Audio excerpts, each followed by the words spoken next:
Assalamualaikum warahmatullahi wabarakatuh dan salam sejahtera. So, saya Omar daripada FTK UTSM. So, hari ini kita akan lihat kepada wind energy technology part yang kedua. Okay. Alright, so last time kita dah cover wind power and source dan juga wind energy generation. So, for today kita akan lihat wind side dan juga wind turbine. Okay. Alright, so in terms of economy of wind power ni, dia depend strongly on the wind speed. So wind power ni kalau kita nak pasang dia, kita nak install dia kita perlu pastikan kelajuan angin tu mencukupi lah untuk menghasilkan tenaga daripada tenaga angin. Otherwise memang kita akan rugi lah, tak boleh pusing dia punya wind turbine dia. So biasanya 1.5 megawatt wind turbine ni at a site with a wind speed of 5.5 meter per second akan generate around 1000 megawatt per hour, megawatt hour per year. Punya tenaga yang dia dapat hasilkan bagi satu turbine 1.5 megawatt. So biasanya starting point untuk any wind development ni adalah kita kena pastikan site tu ada angin. So wind speed biasanya vary with ketinggian lah. So biasanya kelajuan angin ni kalau kita measure dekat bahagian bawah, kelajuan angin ni mungkin kurang. So kalau makin tinggi sebenarnya makin tinggi kelajuan anginnya. So the higher the turbine, kalau turbine tu lagi tinggi sebenarnya dia akan lagi laju kelajuan angin yang kita dapat catch dia lah. So bergantung kepada kecekapan wind turbine. So biasanya akan ada cut off wind speed below which power generation is not considered economical. So dia ada cut off wind speed dia, maksudnya kalau terlampau sikit anginnya pun dia akan stop, kalau terlampau laju pun dia akan stop juga. So kalau terlampau slow rugilah kalau dia tu kan. Tak, orang kata apa, dia operate tapi tak dapat hasilkan tenaga. Right. So then kita lihat kepada wind speed below as low as 5 to 5.5 meter per second, kita consider dia sebagai sesuai untuk onshore, untuk offshore exploitable and onshore. So biasanya kalau untuk offshore pula dia mesti lebih daripada 6.5 meter per second to make tempat tu economical attractive, sesuai lah, maksudnya daripada dari segi ekonominya sesuai. So biasanya dekat offshore ni cost untuk installation, untuk development dia lebih mahal, lebih tinggi lah cost dia, sebab perlukan installation di tengah laut. So perlukan pelbagai equipment.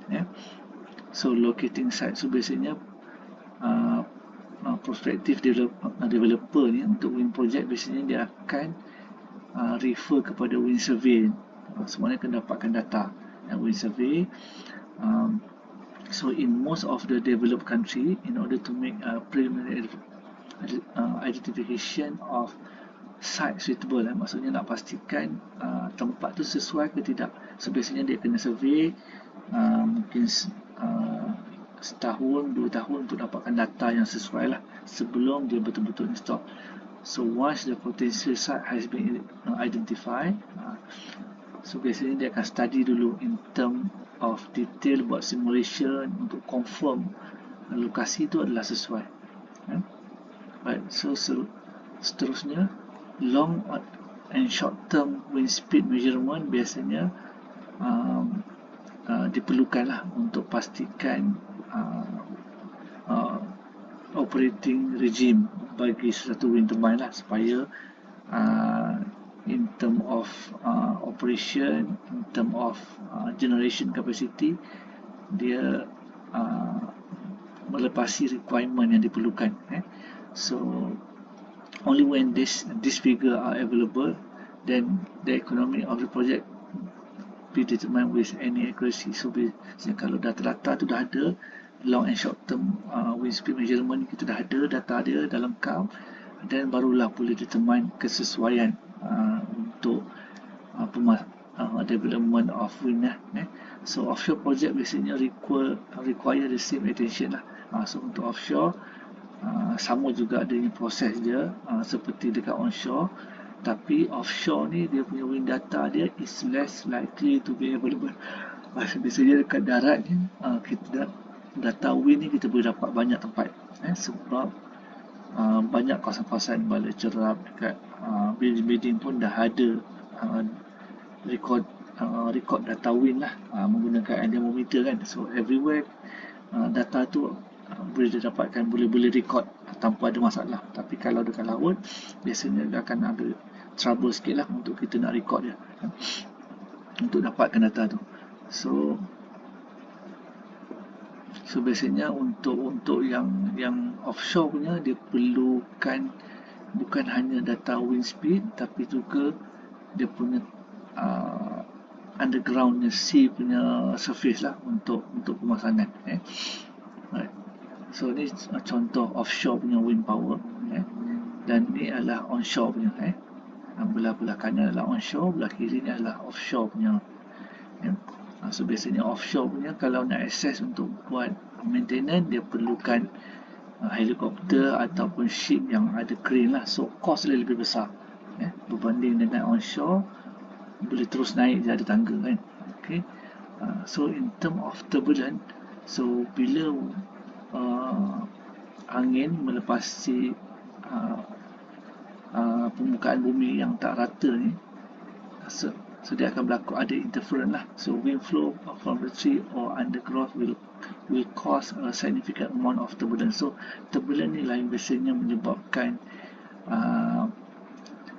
wind turbine punya operation tu dia tak orang kata apa, tak stable lah sebab ada disturbance So turbulence of air akan create additional strain to the wind blade so mungkin ada vibration so accelerating the onset of the fatigue damage so biasanya untuk limitkan damage ni as much as possible, so wind turbine designer will normally place the turbine on a tower. So that's why biasanya wind turbine ni dia tak ada tower, dan tower dia sangat tinggi lah selain daripada blade dia pun diameter blade besar pun panjang juga. So biasanya dia akan bukan sekadar ada tower, dan biasanya dia akan letak dekat tempat tinggi, bukit so biasanya wind turbine ni, turbine tower ni dia akan tall enough to raise the blade above the turbulent layer of air. So dia akan buat kira-kira lah untuk pastikan dia punya surface blade tu dia cover area yang kurang turbulent ataupun tak ada turbulent lah. So pada dekat offshore pula biasanya less disturb kurang turbulent lah, sebab permukaan sea kan surface dia flat so biasanya resulting in a thinner turbulent layer and less overall turbulent. Okay. So then kita lihat kepada basic configuration of the wind turbine. So ada dua lah, sama ada horizontal axis wind turbine atau vertical axis wind turbine. So most of us kita selalu jumpa yang horizontal axis wind turbine lah, hot atau selain daripada volt ni lah vertical axis.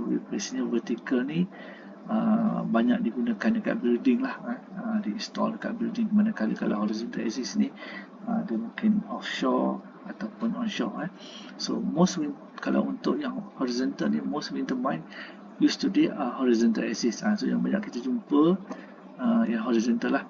So to work effectively they must face wind by using a tail. So biasanya dia ada motor yang akan follow movement of angin lah. Kemudian yang vertical axis ni dia tak kisah arah angin daripada mana, dia akan sentiasa pusing lah bila ada angin. So vertical axis turbine ni cross flow device. So dia akan bekerja dengan angin dari any direction, tak ada masalah. Di mana-mana angin pun dia akan pusingkan wind turbine. Berbanding dengan horizontal ni, dia kena face angin. So that's why dia ada motor dan ada sensor untuk measure wind direction lah. So tapi vertical axis ni less efficient.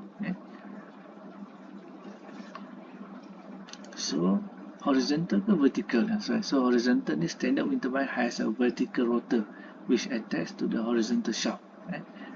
So with a horizontal shaft, the rotor turn the vertical plane and must be raised on a tower so that the blade are clear of the ground and of the turbulent layer of air next to it. So biasanya yang horizontal wind turbine ni dia ada vertical rotor lah, dia dengan siap gear dan dia attach kepada wind blade.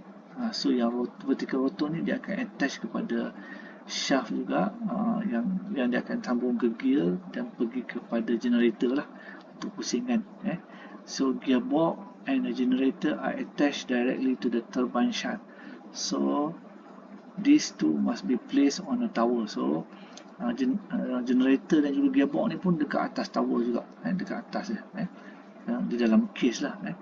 So this raise the cost of both installation and the maintenance. So biasanya sebabkan tinggi, so diperlukan professional maintenance technician untuk buat maintenance. So diorang kena naik atas dan bukannya rendah, tinggi, so nak kena memanjat untuk buat maintenance.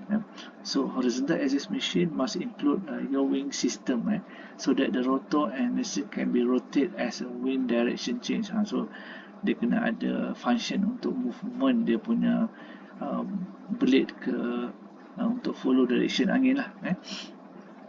Alright. So horizontal wind turbine, ni contoh horizontal wind turbine lah.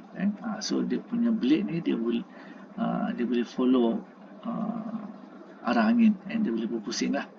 Tower dia fix, tapi atas ni dia boleh pusing. So manakala yang vertical pula, vertical axis machine, dia punya semua berat dia disupport by ground level bearing. So dia ada bearing, dia ada. So both gearbox and dan generator ni can also be placed on the ground, easing the maintenance cost. So biasanya vertical generator ni dia letak dekat atas tanah boleh, atas building boleh, so cost dia lagi rendah lah, dia mudah access. So most design will operate with the wind blowing from any direction. So biasanya your wind system ni tak perlu. So this is example of vertical wind turbine.